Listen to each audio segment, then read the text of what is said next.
Labi, vēlreiz logotipu atsvaidzināšana. Sankusē Sharks. Atkal to nūju ēd. Šoreiz zivs ēd nūju, bet viņa ēda tātad vienā veidā pirms 90. gados un šobrīd pirms dažiem gadiem atsvaidzinājās uz šādu.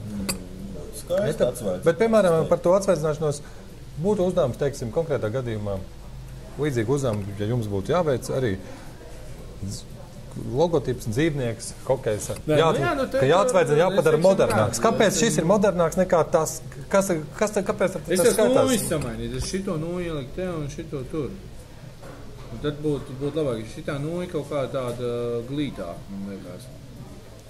Bet tā zivs ir labi uztaisīta, un tas, kad, teiksim, tam 3 stūrim ir tāds ieliekums parādījies. Bet paskaidrot varbūt normāliem cilvēkiem, kāpēc tātad tas notiek? Nāk laiks, šis logotips ir jāmaina pret šo. It kā mēs redzam, es to organiski saprotu, jā, svaigāk, labāk tagad tā. Bet kas tad to nosaka? Iespējams, Krekliņam arī bija jauns materiāls kaut kāds vai vēl kaut kas, un tad uzliek vēl jaunu logo, un tad tu vari uzvilkt un starp tiem citiem faniem, man ir jaunāks, man ir... Jā, bet, protams, ja mēs redzam, kāda ir to izpildījumu, šaubas jau it kā nerodas, ka šis ir jaunākais modelis, ja mēs teiksim, vai varētu būt arī otrādi? Tas ir interesants skatījums, jā. Bet vai varētu būt otrādi, teorētiski? Vai tomēr ir kaut kāds... Jā.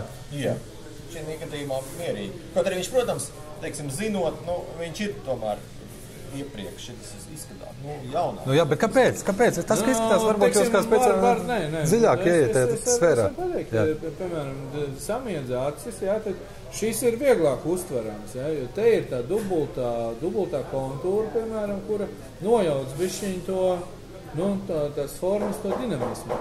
Šeit mums ir tāds ļoti izteikts, tāds ar asām, dubultā kontūra. Līnijām, tumšs laukums, ja, kurš parāda, kur mēs pēc tam, teiksim, pirmais jau, kur tu ieraugi, ja, ka tur ir tāds ragainis kaut kāds tāds plankums, tad tu saproti, ka tā ir haizivs.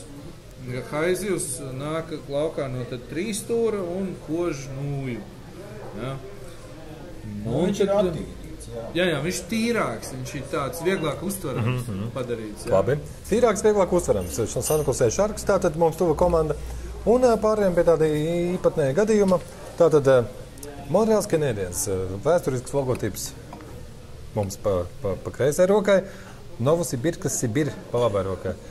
Godīgi sakot, man liekas, vai to var saukt par plaģiātu vai par iespaidošanos, man viņu liekas praktiski vienādi šiem. Par plaģiātu grūti saukt, par iespaidošanos viennozīmi, kas robežojas uz plaģiātu. Tā varētu.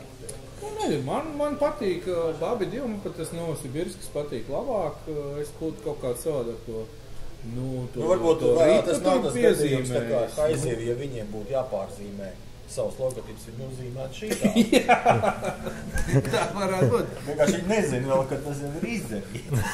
Jā, bet tas ir interesanti. Varbūt, ja es palasītu, varbūt mēs uzzinātu, ka tie apvainojumi par plaģiātismu nevietā, ka tā ir kaut kāda konstruktīva sadarbība vai kaut kas tam līdzīgs, bet diezin vai. Vai atkal ASV, Krievija, Kanāda šajā gadījumā, Montreals Canadiens, Krievija, mūsdienas, Kanāda 50. gadi. Vai to var... Šis ir viens no labākiem logotipiem, ko es redzēju. Ja? Es saku, es varbūt to ripu kaut kā savādāk uzzīmēt, bet principā... Bet, piemēram, tātad Novosibirskas Sibirs saucas, jā, pasākums. C un H, bet klubs ir no Monreāls. Par Monreālu vispār nav nekas teikts. Šeit mums ir Novosibirska, jā, Krievu N un Krievu S. Tur kaut kā. Tas, ka patīk, bet, piemēram, kas tad nosaka, vai cilvēkiem patīk, ja mēs tā ņemsim? Jā, vairākus tādus kritērijus, piemēram, kam būtu jābūt, vai ir subjektīvā patikšana, bet viņi noteikti iedalās kādos apakš kategorijās. Bet vai viņam vispār ir jāpatīk? Kāpēc gan? Kāpēc tad viņi zīmē? Jo pietiek ar to, ka cilvēki viņu atcerās, ievēro un zina, kas tas ir. Man ir grūti. Kāpēc viņam jāpatīk? Viņam nav obligāti jāpatīk. Pateikt, ko nozīmē cilvēkiem, jo cilvēkiem vienam patīk tas, otram tas, trešam nepatīk nekas. Man patīk runājot par to, kā viens mūziķis bija nodefinējis, kādam jābūt diska vāciņam. Viņš teica tā, diska vāciņš var būt daļiek kāds. Galvenais, lai viņš atšķirtos no tā, kas ir blakus. Es teiktu, tas arī daļai ir tā, runājot par dizainu. Rupji sakot, lai viņi nopērk. Vāciņiem jābūt tādam, lai viņi nopērk. Skaidrs. Labi, Dajam, kāds lai atšķirtos, šeit mēs redzam mazliet līdzības, bet iesim tālāk, man mīlīgi likās arī te, kur tīri uzrakstīts arī, gan ne tikai Magnitogorskas Metalurgas hokeja klubs. Kādu jūsu komentāri izmantotās tehnoloģijas laikmets, teiksim? Laikmets, dārgums. Krievija 90. Jā, šitas man atgādina tiešām tāds kārtīgi padomu laika labi plakāti. Būtu kaut kāda uzvaras diena. Priekšu uz komunismu. Jā, un uz priekšu uz komunismu tātad mēs redzam, burti, ja. Ko mēs varam tātad izmantotie burti, mēs arī Wordā, mums ir ļoti arī pietiekami daudz Times New Roman, mēs varam ņemt, vēl mēs visāds varam ņemt. Kā logotipos tos burtiņus izvēlas? Ko tas iespēja un kā tas var palīdzēt? Nē, tad ko mēs te redzam, jā. Oileriem burti, Edmontons Oilers arī vēst salīdzinoši jau. Sens logo droši vien nav. Tur ir tāds... te mākslinieks ir ļoti daudz strādājis. Tur ir... Šeit es pieļauju ir vienkārši skaidriem burtiem, bez liekām detaļām, tālāk spēcīgi un ātri un ieraudzīt, kas ir uzrakstīts. Es pat teiktu, tas tā... To M, ka tik nav pats uzzīmējis, ne? Tā kā neizskatās, ka no tā šrifti paņēmis. Viņš ir, tā kā piedzējots klāt. Bet vai nav neskatās labais stils, teiksim, tiešām, ka visi burti ir pašveidot, vai arī tiek ņemts varbūt no datora esošajiem? Jā, bet tas jau ir tāda klase, ko nekad tas var atļauties. Paviršāks vērotājs jau nesapratīs. Arī. Pats zīmēs, lai Times New Roman paņēmis. Ir jau tāda opcija, ka var visos fontos to pašu uzrakstīt un skatīties, kas jā, patīk. Jā, lielam māksliniekam ir svarīgi, lai citi lielie mākslinieki par viņu labi izsakās, tāpēc arī viņš cenšas. Un šeit, es domāju, ka tāds vairāk tāds entuziasts ir iestrādājis. Es saku visu. Bet, teiksim, hokeja klubi, jā, tas izskatās pēc diezgan vienkāršiem tādiem burtiem. Tās liesmas un tā, tad Metalurgs, acīm redzām, nav bijušas nekādas citas idejas, kā to attēlot. Jo, teiksim, ļoti drosmīgi bija klubs ar nosaukumu Traktors, ar to lāci. Ja? Kāds lācis sakars ar Traktoru? Šokējoši. Metalurgam varēja būt kaut kāda līteka problēma, tomēr savienot to uguni ar ledu. Ļoti grūts uzdevums. Bet tas tāds, tāda romantika tajā ir iekšā. Acīm redzot, tas ir izaicinājums, ar kuru mākslinieks netika galā šim. Es tā to. Ne, bet kā tā? Šeit tomēr mākslinieks mēģināja attēlot gan to eļļu, gan to degvielu. Strādāja. Tad šeit vienkārši piezīmēja liesmas, kas, godīgi sakot, arī es neredzu, kur ir sakars ar hokeju. Tur tas oils pil vai ne, un tā. Un noticējis. Eļļi noticējis. Redzēt, jāpiekrīt šo Oileru gadījumā droši vien arī, ka, kā jūs minējāt, ka ar logotipu, protams, vien nekas nebūs līdzēts, ja komandas nebūs un otrādi. Ja, teiksim, komanda ir izcila, tad arī logotips mums ieiet vēsturē kā kaut kas piederīgs kaut kam izcilam droši vien. Un tad arī ir interesanti to logotipu smukāku uztaisīt. Jā. Teiksim, CSK ir perfekts. Viņš tur neko pielikt, atņemt, tā kā padomu laika tā kvalitātes zīme. Lieliski. Bet vai mēs arī šeit uzreiz redzam laikmetu? Uzreiz? Tas tāds nenosakāms. Šis ir kaut kāds folio, man liekas, kaut kas tāds. Kas ir folio? Tā fonta nosaukums. Tā nav īsti helvētika. Jo redz, kāds C ir tādiem kantaināriem. Fonta nosaukums attiecīgi, ja logotips ir sanāks, tad droši vien arī viņš ir veidots tad, kad nebija Times New Roman. Kā tu šos fontus? Times New Roman ir... Jā, bet kā šo fontu? Jā, bet šie fontu saraksti vai tās iespējas, kā izvēlējās? Tur es pieņemu, ka viņš kādreiz ir bijis kaut kāds no rokas uzzīmēts un pēc tam uz datoru ir tā kā... Sakārtots, jā. Bet te ir tik maz detaļu, ka viņš tiešām sāk nostāties ārpus laika, tā kā kvadrāts, trīsstūrs vai zvaigzne. Sarkan zvaigzne. Viņi ir ārpus modas. Saprotams. Labi. Un konkrēti paskatīsim vēl kādus dažus, kā te atkal mūsu popradas logotips. Pazīstamais. Tagad mēs zinām, kas tur ir attēlots. Es tad citu vēl ar vienu īsti nesaprotu. Citu es pilnīgi piekritīšu, ka man arī likās, ka šī ir acis visu laiku.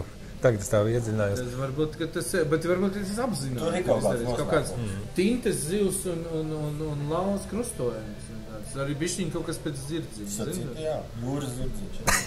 Kaut kā. Jo tur nevēl tā zemūdens sajūta. Tā kā zemlēta. Jā. Un kas tu varētu noteikt? Tumšā krāsa un melnums? Nu, tas tā kā jā, tu kā tu nonāc Kāds interesanti, viņiem ir melnas formas, jā? Vai? Nu, tu izbraukuma formas bija Rīgā, jā, bija tumšas, gan bija gan... Gribētos redzēt viņus. Nē, Rīgā nevarēja būt tumšas. Es labprāt apskatītos tieši uz šo komandu dzīvē. Jā, Rīgā viņi bija, bet mums mājās... Viņi mēģina noteikti izcelties, vai ne uz tā fona, viņi tie jauniņi, viņi kaut kā... Aha. Bet jāpiekrīt, jāsaka, ka Rīgas Dinamo mājās spēlē sarkanās tumšajās formās, ka viņiem nācās spēlēt baltās ar melnu vai kā. Pretēji. Viņiem jau droši vien 2 komplekti. Nu jā, protams, jā, maiņa izvēlas, kurš mīļākais. Labi, Minnesota Wild, jauns klubs, salīdzinoši jauns NHL, nomainīja kādu esošajiem. Jā. Nu jā, tur Call of the Wild, tur ir iekšā. Gan saule, gan zvaigznes, gan upe, gan rasta krāsās. Kāpēc tas Bet, piemēram, ja es būtu teicis, ka šis logotips ir radīts Krievijā, kādi būtu argumenti, ar kādiem jūs varētu, teiksim, nepiekrist vai uzskatīt, ka kaut kas nav, vai kaut kas nav, vai teiksim, vai šeit ir kaut kas samērā? Redzot, kāda bija starp to NHL, to logo un KHL tā starpība, jo tāda viņi ir. To var redzēt, ka tas ir tas Ziemeļamerikas dizains. Bet par detaļām vienkārši vai mēs, kas to nosaka? Kaut kāda tā līnijas tīrība, viņiem patīk izties. Ko nozīmē tīra, netīra līnija? Tieši par to runājot.